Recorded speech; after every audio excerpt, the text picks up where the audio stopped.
Bienvenue dans Fransk Norsk Café, le podcast Fransk Kulturus qui explore les ponts entre France et Norvège. Velkommen til Fransk Norsk Café, en podcast presentert av Fransk Kulturhus.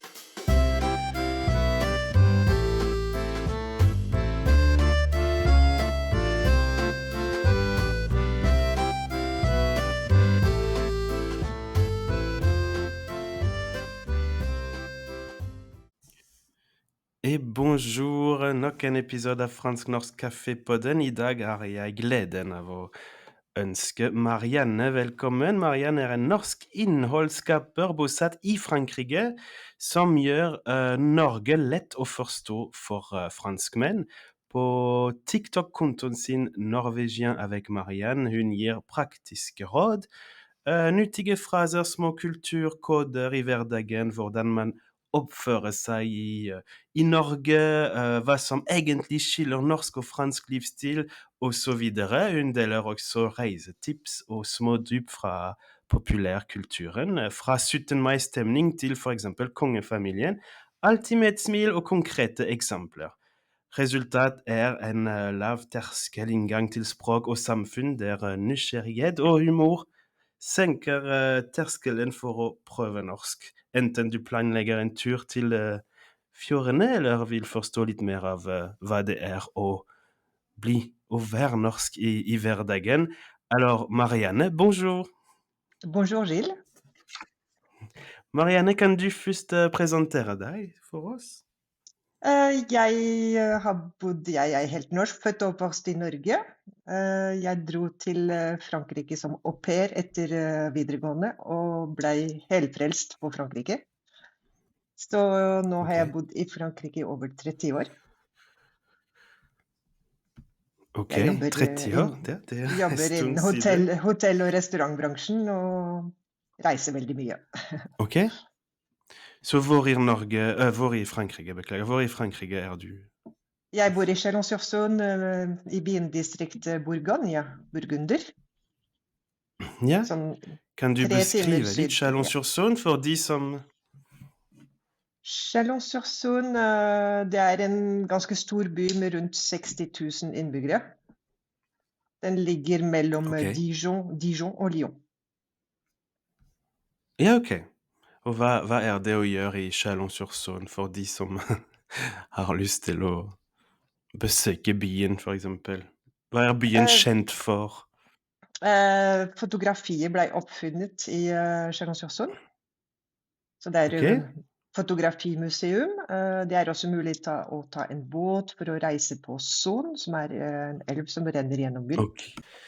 Ok, og så hvordan vil du beskrive hverdagen din i Bourgogne hvis man sammenligner det med livet i Norge? Hverdagen i Bourgogne er ganske forskjellig, både når det gjelder måltider Ja, og arbeidstider. For eksempel en vanlig arbeidsdag, det er ofte fra 8 til 12, og så er det 2 timers lunsjpause, og så sant. går arbeidsdagen videre fra 2 til 6, for eksempel. Ja, Så vi kommer ikke hjem fra jobb før sånn 6:30 ofte. Sammen med de barn som går på skolen, de slutter tidligst 4:15. ja. Så det blir veldig lange dager både for barn og voksne, og mindre fritid. Ja, og opplever du det fortsatt som lange dager, eller ble du vant med det, fordi det ble din hverdag? Nei, jeg syns egentlig det fortsatt er lange dager. Ja, ikke sant? Ja, fordi det er en stor forskjell, det er det. Er det noen andre franske tradisjoner som du har kanskje tatt til deg, som du ikke kunne forestille deg å like før? Du snakket om lunsj, for eksempel, de 2 timers pause til lunsj. Er det noe bra med dette, eller er det kjedelig?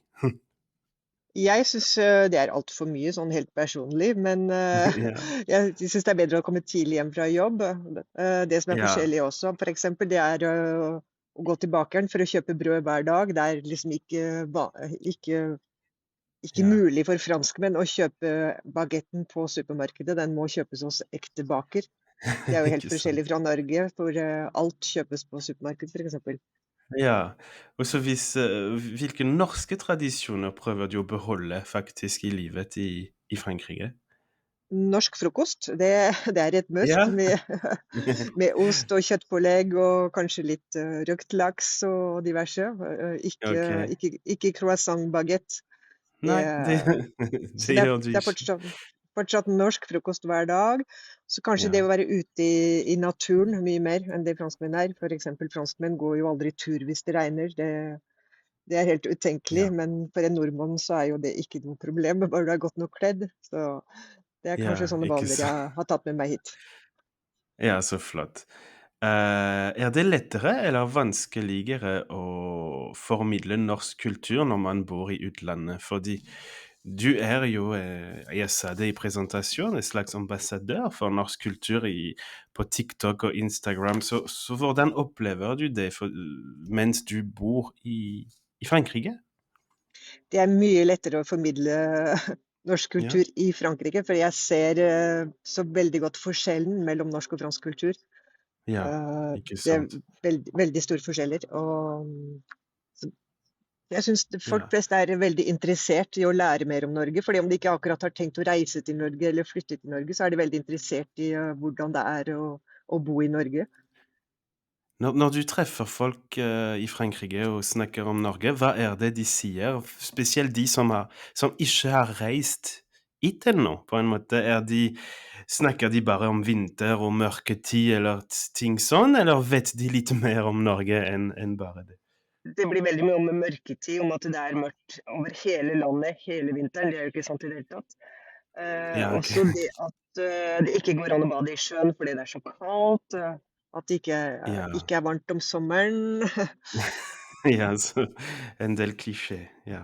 Ja, og så er det veldig mange som har det inntrykket av nordmenn at de er veldig kalde og reserverte.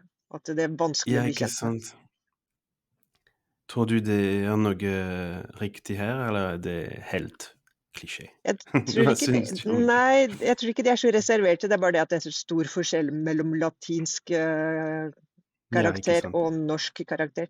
Men Ja, mange av de som reiser til Norge, opplever at nordmenn ikke er sånn, at de ikke er sånn i det hele tatt. At de er veldig hjelpsomme og ja. gjerne vil ha kontakt hvis noen snakker til de. Ja, absolutt. Vil du snakke litt mer om TikTok-kontoen din, Norwegian Mariann? Kan du fortelle oss hvordan du fikk, ideen til å starte med det, og hvordan det er å være bak en, TikTok-konto som fremmer norsk kultur spesielt til franskmenn? Egentlig så vil jeg lage en profil hvor jeg snakket om Frankrike til nordmenn, så akkurat det omvendte. Ah, Og det var ja, min datter som foreslo at jeg heller skulle snakke om Norge til franskmenn, for hun hadde lett opp det på TikTok og Instagram, ja, og ikke ja, funnet noen som sa det på fransk, det var kun på ja, engelsk. Så ikke tenkte jeg at det sant. var en veldig god idé, så da Ja, begynte jeg med det. Egentlig så var ideen å lære norsk til franskmenn, men tenkte jeg da trenger jeg veldig mye ja, struktur og kanskje inkludere litt grammatikk og diverse. Så jeg gikk over til å ja. kun snakke om kultur og aktualiteter og reisetips isteden. OK. Og er folk interessert? Hva type tilbakemeldinger får du? Veldig bra tilbakemeldinger på det er derfor jeg konsentrerer meg mer om TikTok, for det er veldig mye Ja, reaksjoner på hver post. Så det er ja, veldig interessant, og mange ikke som sant. stiller spørsmål, og mange som foreslår temaer som jeg burde snakke om Ja, i andre poster. Så nei, det er veldig interessant. Jeg begynte i slutten av april, og fram til i dag har jeg 5000 personer som følger meg, men det går veldig fort framover. men tenk på det, 5 000 i bare noen måneder. Jeg synes det er helt fantastisk, og det viser en stor interesse i Norge og fra franskmenn. Det er jo Ja, super, veldig. ja, det er fantastisk å høre. Så hvis du skulle lage en video som kombinerer både fransk og norsk kultur, hva ville den handle om? Ja, Nei, viktige ting i Norge, for eksempel for franskmenn som drar til Norge, det som er viktig er kanskje å tilpasse seg norsk høflighet og oppførsel, for eksempel det å ikke snakke høyt i telefon overalt, og ikke Ja, ja, ikke ja. komme for sent til middag, sånne Ja, ja, absolutt, det er viktig. ja, Mhm. Jeg foreslår at vi fortsetter på fransk, om det er greit for deg, Marianne? c'est parfait.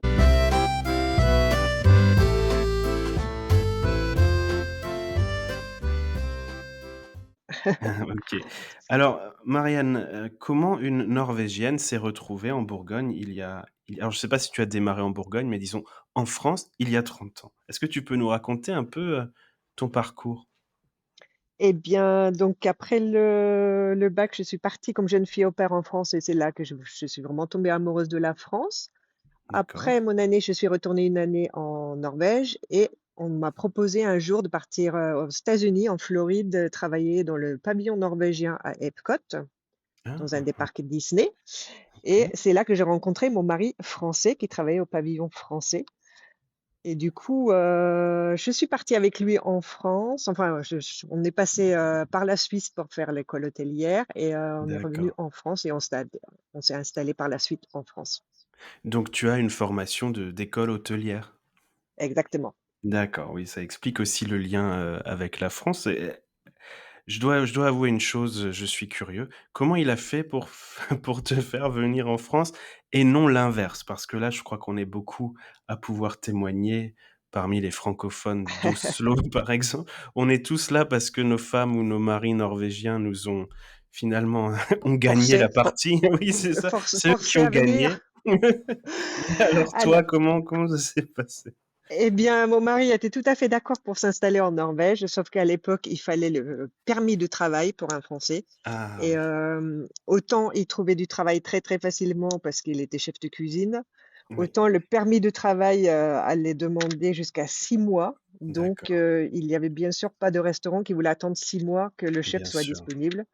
ouais. Donc c'était pas compatible. On a essayé pendant 2 mois et on s'est «résigné» entre guillemets à retourner en France et chercher du travail en France. Donc c'est une question pratique aussi, quoi, oui, bien sûr. Exactement, oui. Alors est-ce que Ça tu aurait été, aujourd'hui, ça aurait été beaucoup plus facile, bien sûr. oui, oui, bien sûr. Alors qu'est-ce qui t'a donné envie de créer Le Norvégien avec Marianne? Donc cette, chaîne TikTok qui marche bien, on l'a dit, hein, 5 000 abonnés, pour un lancement depuis avril, c'est vraiment beaucoup. Est-ce que tu peux nous en parler un peu de cette chaîne et ce qui t'a donné envie de la créer pour nos auditeurs donc, francophones?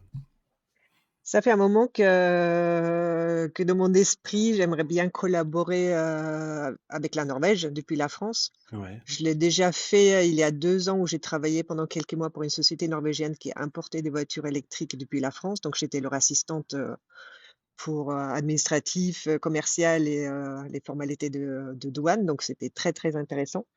OK. Ensuite, je suis retournée dans l'hôtellerie, mais à l'avenir, j'aimerais, pourquoi pas travailler, plus avec la Norvège et peut-être avoir l'occasion du coup d'y retourner plus souvent. Actuellement, j'y vais 3 Ouais, fois par an, oui. mais si je peux y aller, encore plus souvent, ça serait encore mieux. Ouais, bien sûr, garder ce lien. Quand tu prépares une Exactement. vidéo justement, comment tu choisis les thèmes, qui parlent à ton public? Comment tu choisis, ouais, les différents thèmes que tu fais sur TikTok? En général, ça arrive tout seul, dans ma Mmh. tête. C'est, OK. des idées qui arrivent de nulle part et puis aussi, bien sûr, je regarde tous les créateurs de contenu, sur la Norvège. Ouais, Et ouais, parfois, il y a des idées, par rapport à ce que j'ai vu dans une publication. Je me dis: «Bah, tiens, je peux prendre une partie peut-être et l'utiliser moi autrement, pour faire une d'accord. publication». Donc je ne manque pas du tout d'idées. J'ai plein, plein d'idées, à venir et Ouais.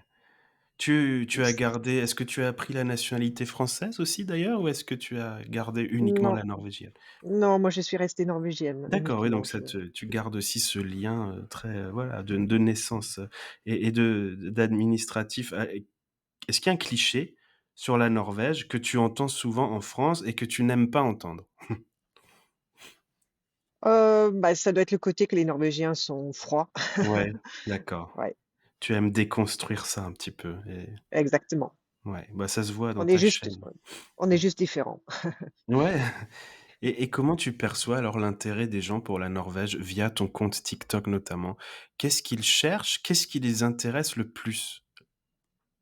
Souvent, ce sont des personnes qui rêvent d'y aller, qui regardent les posts mais aussi des personnes qui sont déjà allées et ça leur rappelle justement des souvenirs, quand je parle des aliments ou des supermarchés, des prix en supermarché, des Ah oui, choses c'est comme ça. ça, ouais. Donc C'est des beaux souvenirs. ouais, mais il y en a quand même beaucoup qui rêvent d'y aller et qui Ouais, aussi qui m'envoient des messages privés pour savoir comment je peux m'y prendre. Je vais ouais, vivre en Norvège et cetera, mais voilà, ouais, c'est pas c'est je oui, j'informe comme je peux, mais moi je ne voilà, oui, c'est je ne pas peux ton pas métier, trouver du j'imagine. travail pour quelqu'un, Bien sûr, malheureusement. bien sûr. Hem, la gastronomie norvégienne, elle intrigue souvent, heu, en tout cas Oui, de prime abord, hein, quand on parle de brunost, de pinnekjøtt, des traditions comme ça norvégiennes. Hem, comment réagissent les Français, quand tu en parles ou quand toi, peut-être, tu cuisines des traditions norvégiennes? Est-ce que c'est apprécié? Est-ce que toi-même, tu achètes du brunost, par exemple, quand tu viens en Norvège, pour l'emmener en France? oui, j'achète du brunost, gulost, Ouais, røkt OK. laks. Ouais, OK, OK. Alors moi, j'ai déjà fait des dîners de Noël norvégiens pour mes amis, ils ont adoré, mais Ah super. c'est vrai que mon mari, lui, il fait pas du tout la promotion auprès des amis de la cuisine norvégienne parce que Non. il dit: «C'est que des légumes, et de la viande bouillie en sauce, donc sans goût». Oui, d'accord.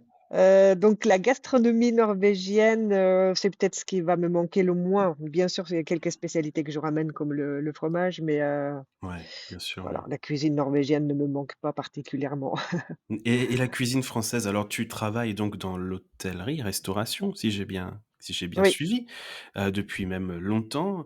Qu'est-ce que oui. tu peux dire de la gastronomie, française sur ces 30 années que tu as passées en France? Quelles ont été ses évolutions? Comment tu vois, toi, la cuisine française? Est-ce qu'elle mérite encore, ce label international ou est-ce qu'elle s'est internationalisée elle aussi? Non, honnêtement, je trouve que, bah, elle s'est modernisée, ça c'est sûr. Ouais, Heu, Exit le bœuf bourguignon et la ouais. blanquette de veau et cetera, pour des plats plus, raffinés, mais Mmh. non, la gastronomie française aujourd'hui, enfin la restauration, globalement, malheureusement, il y a beaucoup de fast-food Ouais, et aussi des pseudo-restaurateurs qui, font juste réchauffer des plats déjà ouais, bien cuisinés sûr, par quelqu'un d'autre, donc ouais, mais globalement, non, non, la gastronomie française, elle est à un très haut niveau et OK. aussi, beaucoup dans la Mmh. recherche pour être encore mieux de mieux en mieux, donc elle préserve Ah, son image de l'excellence. alors tu sais qu'avec, en lien avec, notamment, Hokodir, donc le département de comment on dit en français? Je sais même pas le traduire en norvégien, mais Høyere département en Norvège et notamment l'Institut français, l'ambassade de France, on prépare France Culturus des élèves norvégiens de lycée qui vont en France et qui vont faire leur lycée en France et notamment Oui, des élèves d'écoles hôtelières. Heu, oui. quels seraient tes conseils à toi pour ces jeunes Norvégiens de 16 ans qui partent là? Ils sont partis en plus, et on enregistre l'épisode, à l'automne, hein, ils viennent de partir, pour la France. Qu'est-ce que serait là, toi qui as de l'expérience dans ce milieu en France, quels seraient les deux trois conseils que tu pourrais leur donner pour une bonne intégration? Intégration au lycée, je ne sais pas Oui, s'ils vont ou avoir dans de leur la pratique dans les restaurants ou uniquement s'ils vont être au lycée uniquement, mais oui, ouais, je crois que c'est un mélange, hein, mais c'est des lycées professionnels, donc il y aura, des grandes, phases de pratique quand même, si j'ai bien suivi. ouais. Je pense qu'il faut être prêt à accepter, de travailler beaucoup. Dans Ouais, l'hôtellerie-restauration, les horaires ne sont pas évidents, c'est souvent en coupure. Je pense qu'en Norvège, peut-être dans la restauration, on travaille soit par exemple de 8 heures à 15 heures ou de 15 heures à 22 heures, alors qu'en France, c'est en coupure.